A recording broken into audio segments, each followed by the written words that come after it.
Hello viewers, welcome to insurance wisdom channel. আমি সুরভি বন্দ্যোপাধ্যায়। আমরা পড়ছি IC 57 fire and consequential loss insurance. Fire ইন্স্যুরেন্সের chapter 1 আমরা অলরেডি পড়ছি, তার দুটো পার্ট আমাদের পড়া হয়ে গেছে। আজকে আমরা পড়ব পার্ট 3। তো চলো শুরু করা যাক। তো এর আগের পার্টে আমরা পড়েছিলাম যে আমাদের কি কি পেরিল কভার রয়েছে স্ট্যান্ডার্ড ফায়ার অ্যান্ড স্পেশাল পেরিল পলিসিতে। কি কি পেরিল কভার রয়েছে সেটা আমরা পার্ট 2-তে পড়েছিলাম। আর আজকে আমরা পড়বো যে কি কি এক্সক্লুশনস রয়েছে এই পলিসিতে, সেটা আমরা আজকে দেখব। তো চলো শুরু করা যাক। দেয়ার আর 13 এক্সক্লুশনস আন্ডার দ্য পলিসি। কি কি সেটা আমরা দেখি।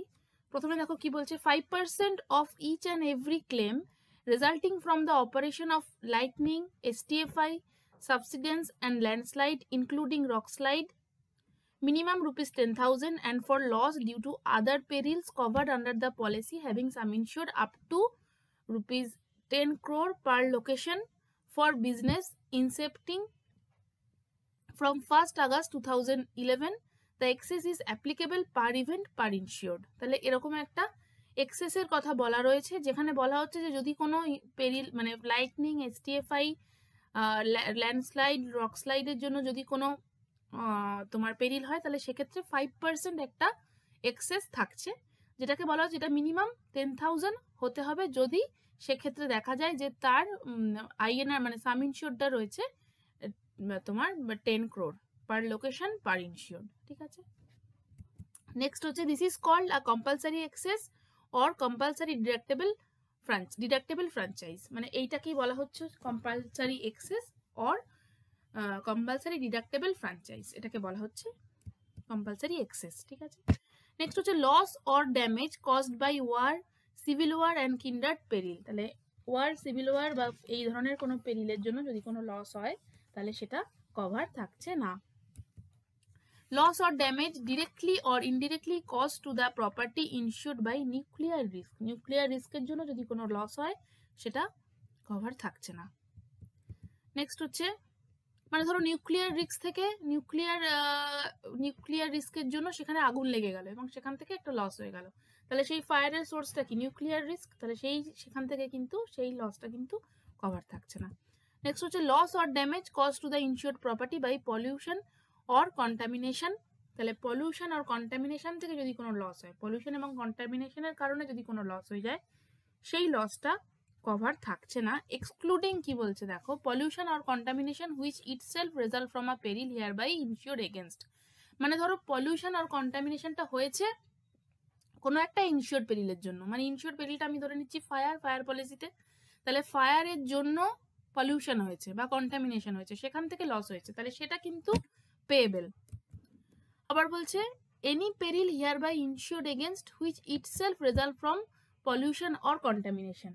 মানে বলতে চাইছে যে পলিউশনের জন্য যদি ফায়ার হয়ে যায়, আগুন লেগে যায় এবং সেখান থেকে লস হলো, বা ধরো আগুন লেগেছে সেখান থেকে পলিউশন বা কন্টামিনেশন হলো, হয়ে সেখান থেকে কোনো লস হলো, তাহলে সেই লসটা কভার থাকছে। ঠিক আছে, কিন্তু কভার থাকছে নাকি যদি শুধুমাত্র পলিউশন বা কন্টামিনেশনের জন্য কোনো লস হয়, যেটা পলিউশন বা কন্টামিনেশনটা কোনো রকম ইনশিওর্ড পেরিলের কারণে হয়নি, তাহলে সেটার থেকে সেই লসটা কভার থাকছে না। নেক্সট হচ্ছে loss or damage unless otherwise expressly stated in the policy. মানে যদি পলিসিতে আলাদাভাবে বলা থাকে তাহলে কভার থাকবে, আদারওয়াইজ এগুলো কভার থাকে না। কি কি লস হলে, bullion or আনসেট precious Stones, curious or works of art for an amount exceeding rupees 10,000, maximum সেক্ষেত্রে 10,000 অবধি ইন্স্যুরেন্স করা যেতে পারে, manuscripts, plans, drawings, securities, obligations or documents of any kind, stamps, coins or paper money, checks, book of accounts or other business book, computer system records, explosives। তাহলে এগুলোর কোনো রকম insurance করা যাচ্ছে না। বেসিক্যালি এগুলো ধরো কোনো রকম প্রিসিয়াস স্টোন বা ধরো কোনো একটা ড্রয়িং বা কোনো একটা তোমার মানে কোনো একটা ওয়ার্ক অফ আর্ট, এগুলোর ক্ষেত্রে কি হয়, এগুলোর কোনো রকম মানে এগুলোর দামটা কোনো মার্কেট ভ্যালুর উপর ডিপেন্ড করে না, এগুলো একটা এগ্রিড ভ্যালু হয়। ঠিক আছে, তো সেক্ষেত্রে এটার ইন্স্যুরেন্স করা যায় না, করা যেতে পারে, সেটার জন্য আলাদা করে তোমাকে অ্যাড অন কভার নিতে হবে, বা সেটা যদি কোনো পলিসিতে যদি মেনশন করা থাকে তখন সেটা করা যেতে পারে এগ্রিড ভ্যালু বেসিসের উপর। ঠিক আছে, নেক্সট হচ্ছে loss or damage to the stocks in cold storage premises caused by change of temperature. মানে ধরো কোল্ড স্টোরেজে কোনো একটা তোমার স্টক রাখা রয়েছে, এবার সেখানে টেম্পারেচার চেঞ্জ হলো নিজের থেকেই কোল্ড স্টোরেজের মধ্যে, এবং তার জন্য জিনিসটা নষ্ট হয়ে গেল। কোল্ড স্টোরেজের মানে কি, জিনিসটাকে ঠান্ডা রাখার জন্য তার মধ্যে ধরো কোনো রকম খাবার দাবার এডিবল জিনিসপত্র রয়েছে, এবার কোনো কারণে ধরো কোল্ড স্টোরেজের টেম্পারেচারটা হাই হয়ে গেল, টেম্পারেচারটা তো লো থাকবে তবে তো সেটা ঠিক থাকবে, দিয়ে সব জিনিসপত্র খাবার জিনিসপত্র নষ্ট হয়ে গেল, এবং সেখান থেকে যে এই যে লসটা, এই লসটা কিন্তু কভার থাকছে না। দেখো এবার কি বলছে, however deterioration of stocks in cold storage premises due to failure of electric supply and or fire damage to cold storage machinery following damage due to an insured fire policy peril may be covered by endorsement। তাহলে এটাকে কিন্তু endorsement দ্বারা cover করা যেতে পারে, যে যদি কোনো ইলেকট্রিক সাপ্লাইয়ের কোনো রকম গন্ডগোল থেকে যদি আগুন লেগে যায় এবং সেটা থেকে যদি ফায়ার আগুন লেগে যদি কোনো লস হয়, তাহলে সেই লসটা কভার করা যেতে পারে, তার জন্য আলাদা করে প্রিমিয়াম দিতে হবে, একটা এন্ডোর্সমেন্ট করাতে হবে, নর্মাল পলিসিতে কভার থাকছে না। নেক্সট হচ্ছে loss or damage to any electrical machine apparatus fixture or fittings excluding fans and electrical wiring in dwellings arising from overrunning, excessive pressure, short circuiting, earthing, self-heating or leakage of electricity from whatever cause, lightning included। তাহলে কি বলা হচ্ছে, যে ধরো কোনো রকম মেশিনে, মানে কোনো রকম মেশিন বা অ্যাপারেটাস এইসবের যদি কোনো, সেটা যদি ইলেকট্রিক্যাল কোনো তার ফল্ট হয়ে গেল, কি কারণে হচ্ছে সেই ফল্টটা, হয়তো সেটা অতিরিক্ত ইউজ হচ্ছে, ওভার হিট হয়ে যাচ্ছে, এক্সেসিভ প্রেশার, বা তার কোনো শর্ট সার্কিট হয়ে গেল, এই সমস্ত কারণে যদি কোনো লস হয় তাহলে সেই লসটা কভার হচ্ছে না। কি বলছে দেখো, this is known as electrical risk exclusion clause. তাহলে এই ক্লজটাকে বলা হচ্ছে ইলেকট্রিক্যাল রিস্ক এক্সক্লুশন ক্লজ। ঠিক আছে, এবং এই ক্লজটাকে আলাদা করে কভার করা যেতে পারে, তার জন্য মেশিনারি ইন্স্যুরেন্স পলিসি নিতে হবে, যেটা ইঞ্জিনিয়ারিং ইন্স্যুরেন্সের মধ্যে পড়ছে। ঠিক আছে, নেক্সট হচ্ছে it is to be noted that damage to the electrical machine etcetera by specified electrical risk is only excluded, however, if the resulting fire is covered if it causes damage to other insured property due to spread of fire। মানে ধরো কোনো একটা electrical machine থেকে আগুনের উৎপত্তি হলো, এবং তাতে ওই ইলেকট্রিক্যাল মেশিনটা তো নষ্ট হলোই, এবং সেই আগুনটা ছড়িয়ে গিয়ে অন্যান্য জিনিসপত্রও নষ্ট করে দিল।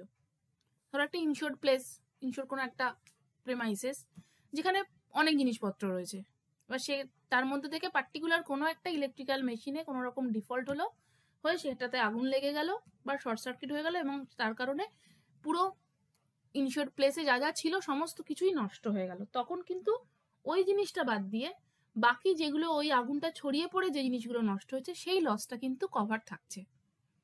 ঠিক আছে,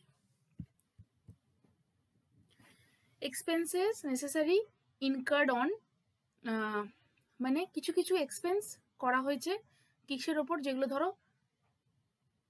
ইনশিওর্ড করেছে সেই এক্সপেন্সটা, সেটা অনেক ক্ষেত্রে তোমার কভারেজ থাকে না। যেরকম ধরো architects, surveyors and consulting engineers fees, মানে এদের ফিজ যেটা দিতে হয়েছে সেই ফিজটা এক্সক্লুডেড থাকে। Debris removal by insured following a loss, destruction or damage to the property insured by an insured peril in excess of 3% and 1% of the claim amount respectively। মানে ধরো ডেব্রিজ রিমুভাল, মানে কোনো একটা বিল্ডিং কোনো একটা ইনশিওর্ড পেরিলের জন্য ভেঙে পড়ে গেছে, এবার সেই যে ডেব্রিজটা সেটা তো সরাতে হবে, তো তার যে চার্জেসটা আছে সেটা এক্সক্লুশন থাকছে। নেক্সট দেখো কি বলছে, loss of earning, loss by delay, loss of market or other consequential loss or indirect loss or damage of any kind or description whatsoever. The fire policy covers only material damage to the insured property caused by the insured peril। তাহলে ধরো কোনো একটা জায়গায় আগুন লেগে গেল, তাহলে তার জন্য কিন্তু একটা লস অফ প্রফিট হয়, মানে যে প্রফিটটা হওয়ার কথা ছিল সেটা হলো না, বা একটা কনসিকুয়েন্সিয়াল লস এটাকে বলা হতে পারে। ঠিক আছে, তো সেই ধরনের পেরিল কিন্তু এই ফায়ার পলিসির মধ্যে কভার করা হচ্ছে না। তার জন্য আলাদা করে একটা পলিসি হয়, সেটা হচ্ছে কনসিকুয়েন্সিয়াল লস পলিসি।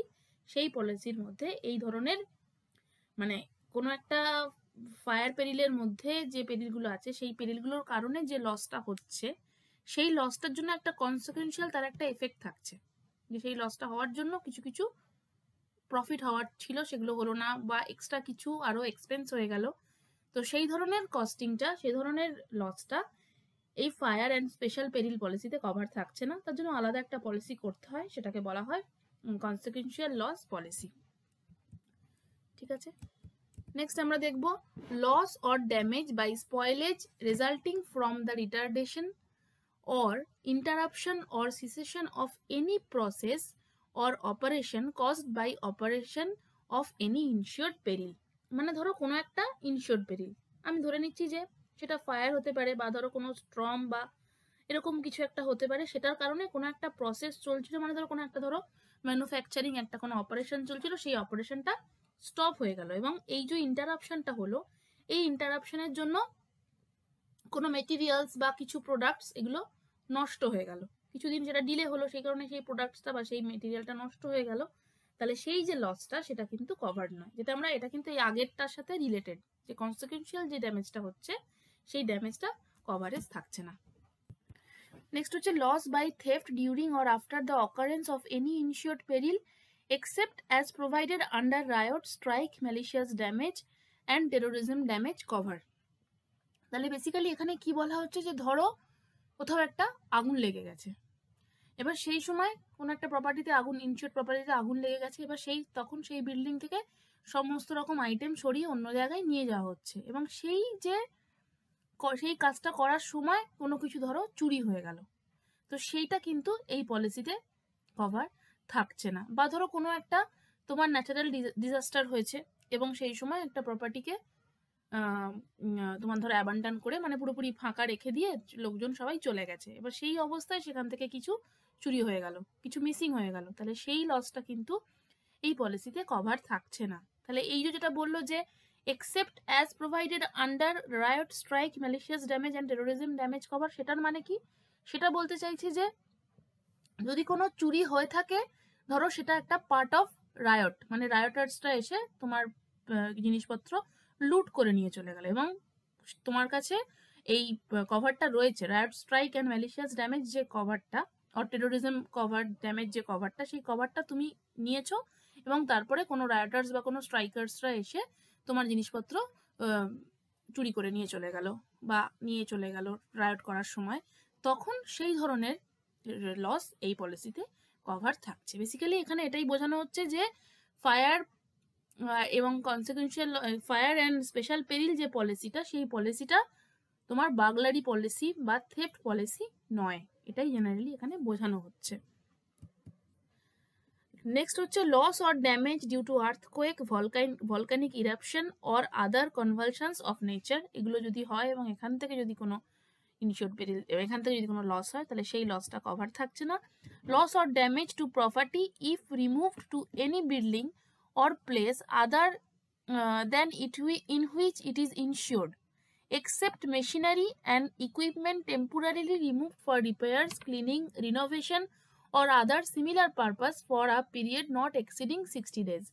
মানে এখানে বলা হচ্ছে যে ধরো কোনো একটা বিল্ডিং থেকে আমি ইন্স্যুরেন্স নিয়েছি, এবার আমি সেখান থেকে আমার মনে হলো যে না, আমি এই বিল্ডিংয়ে ইন্স্যুরেন্স করবো না, আমি অন্য কোনো একটা বিল্ডিংয়ে, আমি এই বিল্ডিংয়ে আমার বিজনেসটা চালাবো না, আমি অন্য কোনো একটা বিল্ডিং যেটার আমার ইন্স্যুরেন্স করা নেই, যে বিল্ডিংয়ে আমি ইন্স্যুরেন্স করাইনি, সেখানে আমি আমার সব প্রপার্টি নিয়ে আমি সেখানে মুভ করে গেলাম, আমার সব জিনিসপত্র নিয়ে আমি সেখানে মেশিনারি নিয়ে বা ইকুইপমেন্ট নিয়ে আমি টেম্পোরারি সেখানে চলে গেলাম, তাহলে কিন্তু তোমার সেই রিস্কটা কভার থাকছে না। কিন্তু সেখানে একটা কি বলা হচ্ছে, ধরো আমার অফিসটা এখানেই থাকলো, আমার ধরো পার্টিকুলার কোনো একটা মেশিন খারাপ হয়ে গেছে, বা কোনো ইকুইপমেন্ট আমার একটা ক্লিনিং এর দরকার আছে বা রিনোভেশনের দরকার আছে, সেটাকে আমি একটা অন্য কোথাও পাঠালাম সেটা রিপেয়ারিং হওয়ার জন্য বা ক্লিনিং হওয়ার জন্য, তো সেক্ষেত্রে সেই মেশিনারিটা আমার ম্যাক্সিমাম 60 ডেজ অবধি কভারেজটা থাকবে, যেটা আমার ইনশিওর্ড বিল্ডিং এ কভারেজ ছিল মেশিনারিটা থাকার জন্য, বা সেই মেশিনারিটাকে আমি ইনশিওর বিল্ডিংয়ে রাখতে পারলাম না, আমি সেটাকে ওখান থেকে সরিয়ে ক্লিনিংয়ের পারপাস বা অন্য কোনো পারপাসে আমি পাঠালাম কোথাও, সেক্ষেত্রে সেটার কভারেজ থাকছে 60 দিন অবধি। 60 দিনের মধ্যে সেটা আমাকে আবার রিপেয়ার করে ইনশিওর বিল্ডিংয়ের মধ্যে ফিরিয়ে আনতে হবে। ঠিক আছে, এটাই হচ্ছে এই এক্সক্লুশনসটা। তাহলে আজকে এতটাই। আমরা আজকে জেনারেল এই ফায়ার পলিসির সমস্ত এক্সক্লুশনসগুলো পড়লাম। আশা করি তোমাদের ভিডিওটা বুঝতে পেরেছো। তোমাদের যদি ভিডিওটা ইন্টারেস্টিং লাগে তাহলে একটা লাইক করো, শেয়ার করো এবং চ্যানেলটাকে অবশ্যই সাবস্ক্রাইব করো, কারণ এইগুলো তোমাদের এক্সাম পারপাস খুবই ইম্পর্টেন্ট স্টাডি। এবং এর পরের পার্টে আমরা খুব তাড়াতাড়ি এই চ্যাপ্টার 1-এর লাস্ট পার্টটা পড়বো পরের ভিডিওতে। Thank you for watching.